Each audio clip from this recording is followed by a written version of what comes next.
Good morning, ladies and gentlemen. Welcome back to Biblio Fitness. Hope everyone is doing well and had a good start to a new week. We're almost to Christmas. We're almost to the end of the year. It's pretty crazy. Time is a relentless motherfucker, right? Today, I finally finished the history of the Peloponnesian War by Thucydides.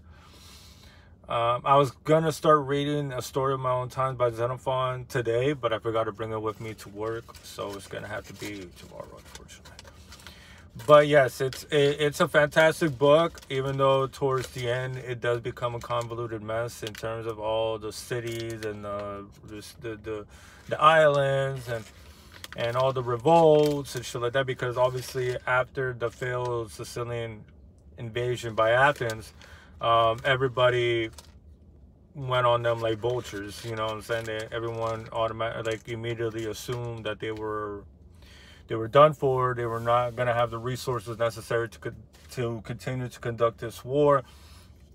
The Peloponnesians did grab a strategic fortress in what is it, Dacium, Lachium, or I forgot the name of the freaking... No, Lachium is a district where they have all the silver and shit, and Aegis was able to maintain an army there, continue to make incursions onto Attica. Instead of staying there for a few days, they were able to stay there the whole year, you know, rotating what contingent was going to be there at what time.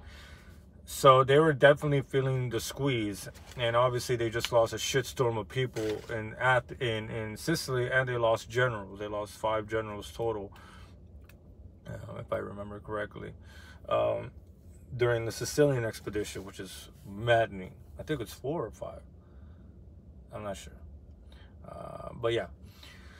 So yeah, even their allies started revolting. You had Mytilene, you had Euboea, you had all these countries. Well, not the country, but the city-states really trying to revolt and really trying to separate themselves away from the control of Athens. You know, Sparta is still putting on this rhetoric that they're liberating Hellas from the tyranny of Athens. But then they run into a problem. They wanted to get help from Persia.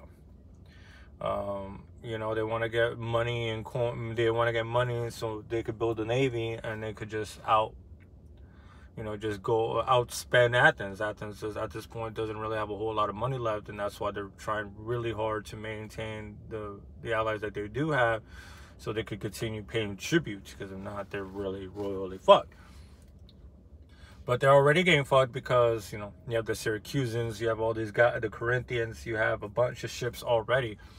But then they start getting help from the Persians, from the satraps in the west, what basically had to do with the Ionian Islands and Asia Minor, Egypt, stuff like that, which had to do with Athens, which, you know, Athens likes to go and conquer islands from these people, so they definitely want to humble them.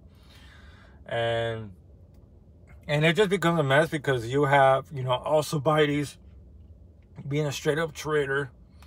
And then Aegis hated him so much that Alcibiades turns the tables, flips, and then tries to get, what's the name of the satrap that was trying to get these guys to fight? But he gets on his side and tries to get him to help the Athenians, and then tries to tell him, oh, just play these guys off one another. Pretend that you're going to give money to the Spartans, and pretend you're going to give support to the Athenians so they could just constantly battle it out and constantly deal with that amount of suspense and wear each other down.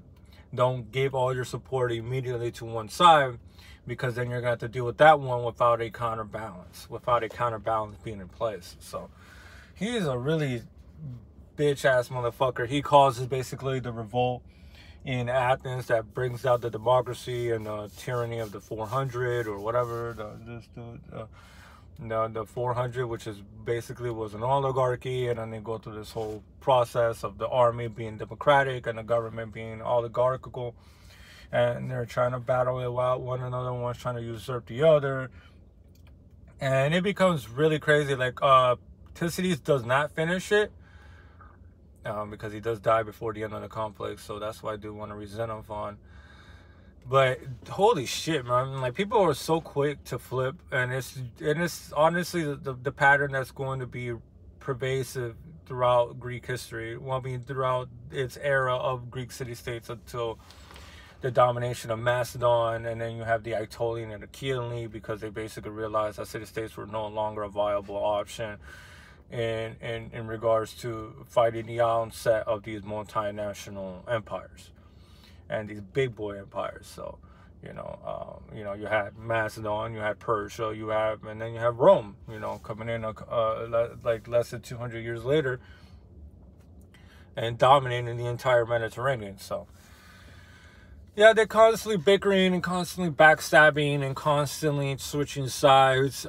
It does make the Peloponnesian War a bit of a drag to kind of understand, and that's why it definitely requires more than one reading and more than one source in order to fully get the full grasp of the conflict, because it is a lot. But there is a lot to learn. It's obviously a very important conflict. It brings about the end of Athenian domination. They are going to try again and again to put themselves at the top until they get their asses whooped by Macedon. And even then, they were trying to build ships even with Alexander in Asia. So they're always going to try, but they're never going to reach the level of influence and power like they did before the outbreak of the Peloponnesian War. And then it's also going to lead to Sparta's downfall, because they go from liberators to them not wanting to let go of what they've got. So, you know, and I know this goes off kilter a little bit from the topic that we've been discussing, but it really does show you that banners of justice and liberation and equality and all this shit is nothing but banners to get people to flock over to your side. But, you know, just because you say it doesn't mean you actually believe it. And I don't know why people don't realize that these are just opportunistic motherfuckers, and it's always the same excuses. They moralize it, they justify their actions in a way that's going to get people to follow them. But in the end, it's bullshit. Like, you know, I feel like we should be able to tell at this point that they're just using these banners in order to cover up and gloss over their actual Machiavellian reasons for the actions that they're going to go ahead and you know, and participate in, or whatever. So, or the actions they're going to enact. But yeah, because that's what Sparta does. They say, we're going to liberate Hellas. We're here to liberate Hellas. We're here to liberate from Athenian tyranny. But by the time the war is over, they don't want to give up their hegemony after the destruction of Athens, under the breaking of their walls and the takeover of Piraeus and stuff like that. So it's always the same fucking thing. You say they're gonna fight, but then all they do is just change up the power dynamic at the top. But the synchronization and the synergy and the energy, like, you know, the way that everything is set up, the domination hierarchy itself doesn't change. What changes is the party or the individual that's at the top of that hierarchy. A lot of times it's just toppling one ruler for another, and that's literally what happens here. You know, people, once you attain power, it's very difficult to find. It's going to be difficult to find people that are going to be willing to relinquish it. Even though Sparta really did not have the economy to maintain a vast empire, they had to be extremely conservative with what they were going to do, because they were constantly in fear of Hellenic revolts and revolts from their allies and stuff like that. So that's why they were never, and they didn't have a fucking economy because they didn't believe in coinage. And they didn't even have walls for the city, because the courage of their men was the only defense that they ever needed, until, you know, Thebes came around and whooped that ass. But that's a story for another time. I'm pretty sure we're going to read about that very soon. Aside from that, I'm going to continue. I know I haven't done my legs portion, but I finished the history of Peloponnesian War, and I kind of wanted to give my ideas before, you know, like, while it's still fresh in my mind. I can't wait to read Xenophon. You know, he's not the most reliable individual but you know, it is fun. It is going to be entertaining to read about his you know, that famous story of him and his troops trying to go march through Persia to go back to Greece. Since, you know, he was hired as a mercenary in one of the civil wars between Cyrus and Xerxes, or what? No, not Artaxerxes. Yeah, I think it was Cyrus and Artaxerxes. They were brothers. Cyrus the younger, if I recall correctly. I might get one of the names wrong, but I'm sure it's something like to that effect. I know it's a civil war. And obviously the person that he fought for, Xenophon, lost. And he had to go back, march through enemy territory to go back home. So that's going to be a very entertaining read. Unfortunately, I didn't bring the book today, so we're going to have to start tomorrow. And I'm also on my deload for the gym. A whole week off because I really, I think I've said this before, the fatigue was becoming quite unbearable, and I was feeling the fatigue throughout the course of the day. It was very, like, my energy reserves throughout the rest of the day was abysmally low, sometimes completely non-existent. I was just kind of caught in limbo. Like, I couldn't really, it was very difficult to maintain cognitive awareness and stuff like that. So I'm glad, I love the gym, but it's always, you know, it's always good to take a step back, recover, rest, and that's exactly what I'm going to do. And since I'm not going to be since I'm not going to be working out like that or doing anything crazy, that means I get to read more, and that means I get to pump out more videos and hopefully, you know, come out with more shit for you guys. At the same time, I do want to ask if any of you history aficionados or any workout guys want to have any recommendations, please drop them down below. Especially if you're if you're a history fan as like myself, you have any recommendations. It doesn't matter what era. It doesn't have to be about Rome. It doesn't have to be about Greece, obviously. It doesn't have to. Can it relate to the subject matter which I'm discussing? Obviously, that's the most sensible, but it's not a concrete rule. So if you do have any recommendation for books, please let me know. I'm always trying to expand my library, so your support will be greatly appreciated in fulfilling that goal. So aside from that, thank you guys so much for the support. Thank you guys for watching. It really is fun talking about this sort of shit. It's becoming an ever decreasing hobby for people. And you know, if I get to just give out my ideas, and you know, it is what it is. Obviously, it's never going to be an over-encompassing discussion on to that subject itself, because then these videos are just going to last for hours on end, or they're going to have to be broken down into segments. And more importantly, I'm not an expert on any of these things. You know, I'm a history fan. I love reading about history. I love learning about history, military conquest, but I'm nowhere near, you know, a professional. This is my opinion.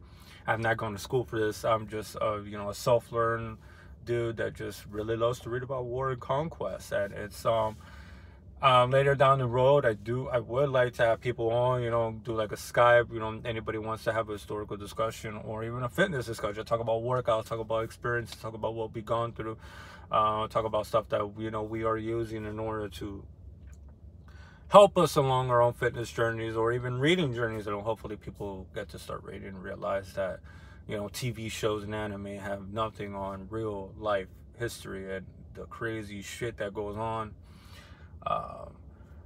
So yeah, that's basically some of the announcements I've decided to make today.